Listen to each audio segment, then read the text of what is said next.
ఒక మాట ఏమన్నారంటే గ్రామ పంచాయతీల తీర్మానం కంపల్సరీ కాదు కదా, మీరే చట్టంలో పెట్టారు. కంపల్సరీ కాదు అధ్యక్ష, కానీ అడ్వైజరీ కదా అధ్యక్ష. ఇది ప్రజాస్వామ్యం. కంపల్సరీ మ్యాండేటరీ అని ప్రతి ఒక్కటి కూడా ఉండదు. స్పిరిట్ ఆఫ్ డెమోక్రసీలో అట్లీస్ట్ అక్కడ ప్రజల్ని మనం కలుపుకొని పోతే బాగుంటుంది అనేటటువంటిది ఒక ఆలోచన అధ్యక్ష.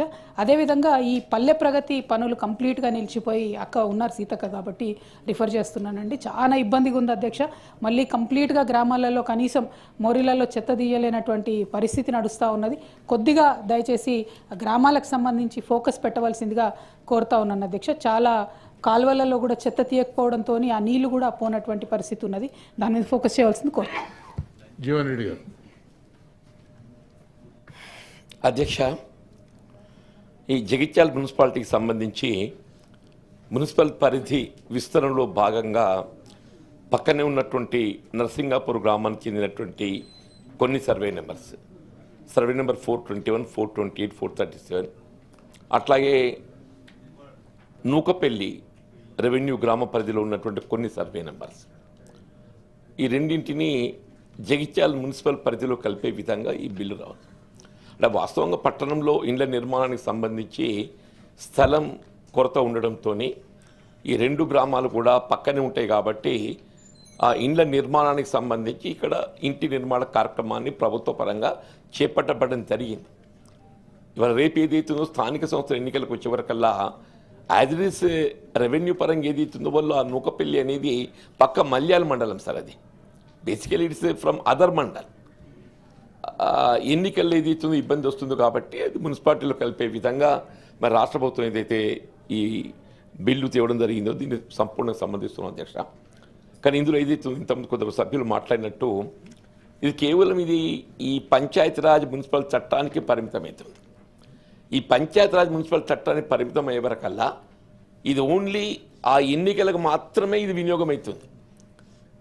రేపు ఏదైతుందో ఈ ఆస్తుల మార్పిడి, రెవెన్యూ సర్వే నెంబర్స్, భూముల మార్పిడికి వచ్చే వరకల్లా ఏదైతున్నదో మళ్ళీ ఒరిజినల్ విలేజ్ పోల్సి వస్తుంది. ఇప్పుడు ఫర్ ఎగ్జాంపుల్ నూకపల్లి అనేది ఇది మల్యాల రెవెన్యూ మండల్, అది ఇప్పుడు వచ్చి ఏదైతుందో జగిత్యాల కలిసి చూస్తారు. ఇది separate mandal municipality. For registration పర్పసే now they are made to go to Malyal separate. దాని ఇన్కమ్ ఇదంతా కూడా వేరిపోతుంది. ఇలా గత ప్రభుత్వం నుండి ఉమ్మడి రాష్ట్రం నుండి కూడా సార్ ఇది సమూహ ప్రభుత్వాల దృష్టి కేంద్రీకరిస్తలేదు దీని మీద. మనము కొత్త గ్రామ పంచాయతీలు ఏర్పాటు చేసుకుంటున్నాం.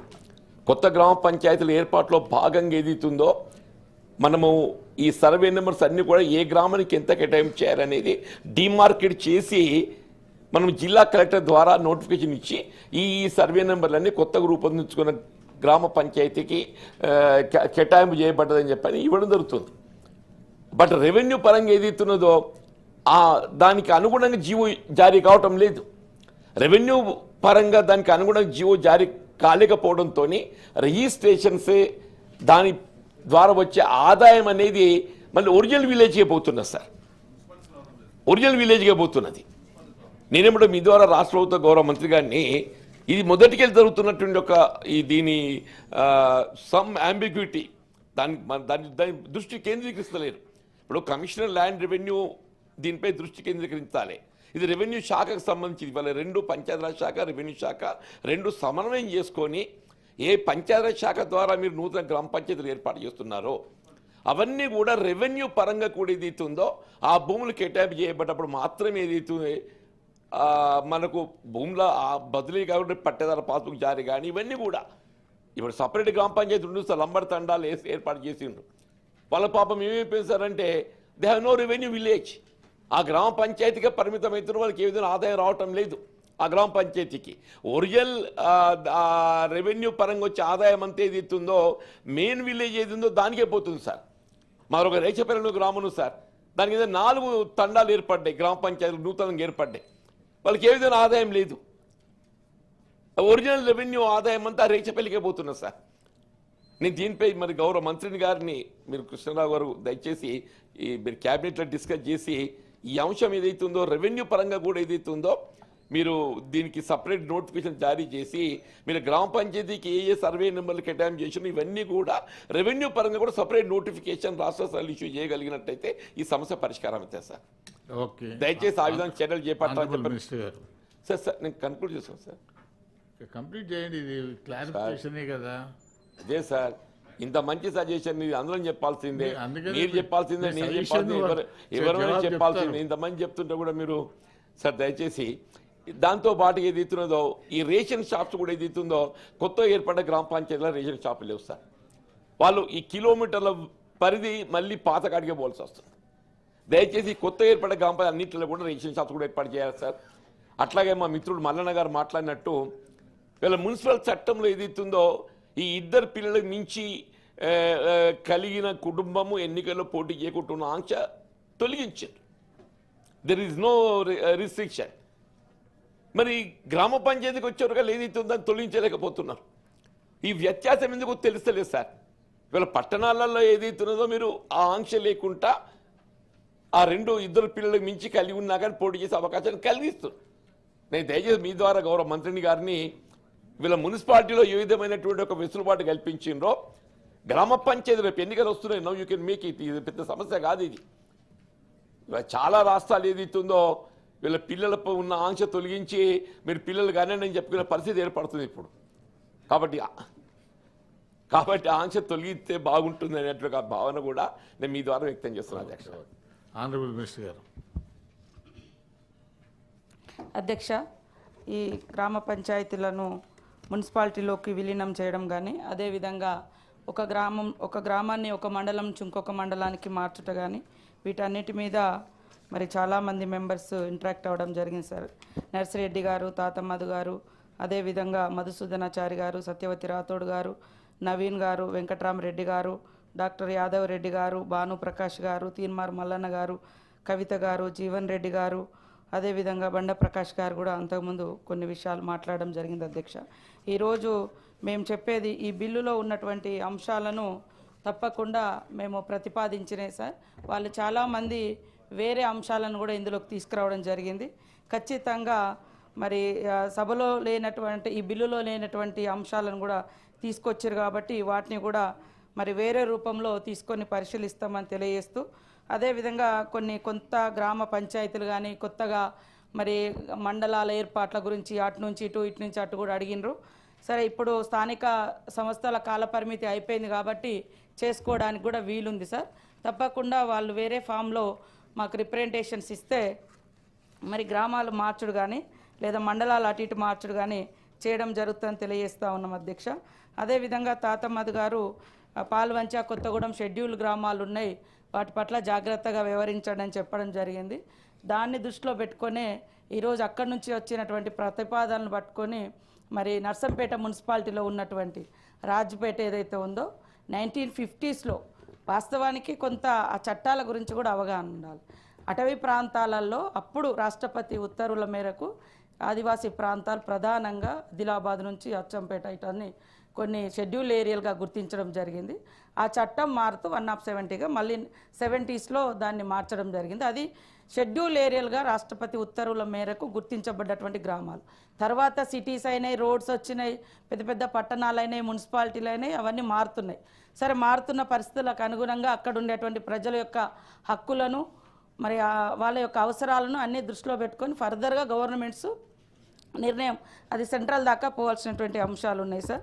కాబట్టి వారు తాతమ్మధు గారు చెప్పినట్టుగా అక్కడ మీరు చెప్పినటువంటి షెడ్యూల్ గ్రామాల పరిధిని దృష్టిలో పెట్టుకొని మరి చేయడం జరిగింది. ఏమన్నా అబ్జెక్షన్స్ ఉన్నా కూడా మార్చుకోవడానికి కూడా ఇబ్బంది ఏం లేదు సార్. అదేవిధంగా మధుసూదనాచారి గారు కూడా పొలిటికల్ రిప్రజెంటేషన్స్ గురించి మాట్లాడారు. మీరు చాలా సందర్భాల్లో గత ప్రభుత్వము మేము చాలా మున్సిపాలిటీలు చేసినామని చాలా గ్లోరిఫై చేసి చెప్పారు సార్. దాంతో ప్రతి ఒక్క చిన్న గ్రామ పంచాయతీ కూడా మాకు మున్సిపాలిటీ కావాలనే డిమాండ్ పెరిగింది సార్. వాస్తవానికి దాని సాధక బాధకాలు తర్వాత వస్తున్నాయి. నాకు కూడా ములుగు మున్సిపాలిటీ కావాలన్నప్పుడు గతంలో కూడా ఈ బిల్లు పెట్టడం జరిగింది. అది గవర్నర్ గారు ఆమోదించలేదు ములుగు. తర్వాత మళ్ళీ కొత్తగా మేము పెట్టడం జరిగింది. అది ప్రజల యొక్క ఆకాంక్ష. మున్సిపాలిటీలు అయితే చాలా డెవలప్ అవుతుంది అనేది మీరు చెప్పినటువంటిది. ఇప్పుడు వాస్తవానికి ఎన్ఆర్ఈజెస్ పోతుంది, ఇతరత పోతున్నాయి, కానీ మేము ఇయ్యము అంటే అది ఒక రకమైనటువంటి ఫీలింగ్.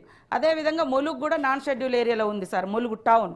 కాబట్టి అది మాకు సాధ్యమవుతుంది. దాంట్లో కలిపే ఊర్లు కానీ అవి కానీ నాన్ షెడ్యూల్ ఉంది కాబట్టి చేయడం జరుగుతూ ఉంది.